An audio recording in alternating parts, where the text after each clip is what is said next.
Hey everyone, in this video I want to give you some tips on your imaginative written response.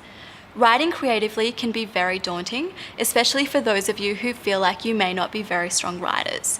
But the best place to often start is to think about what you like to read and whether there's a way to emulate that into your own style. The next thing to do is just follow something that I like to call Flopsy, and that's form, language, audience, purpose, and context. For form, all you need to think about is what form your writing will be. Is it that you want to write a diary entry or a missing scene or a prologue or an epilogue? I would encourage you to think creatively and try out things like interviews or magazine articles as well. The next thing you want to think about is language. A great thing to do is to try to mimic the language used by the author of your set text. So for instance, if your text is set in Elizabethan England, see if there's a possibility of you emulating that style of writing yourself. Another great thing to do is to mimic the aesthetic and stylistic features that the author has used, and that way you have a close connection with the set text.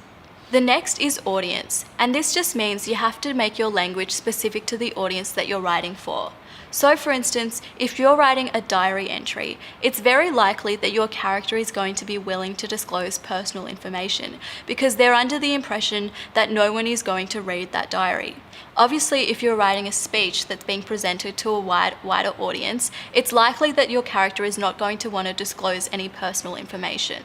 For purpose, you want to think about what the views and values of your creative piece will be.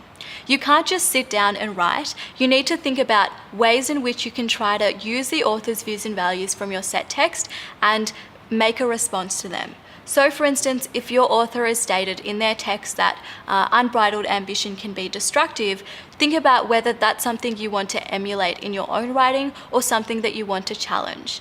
Basically, you need a moral of the story. Finally, you need to think about context.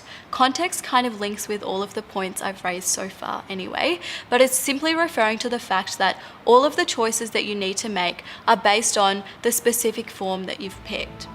Thanks so much for watching, and I'll see you in the next video.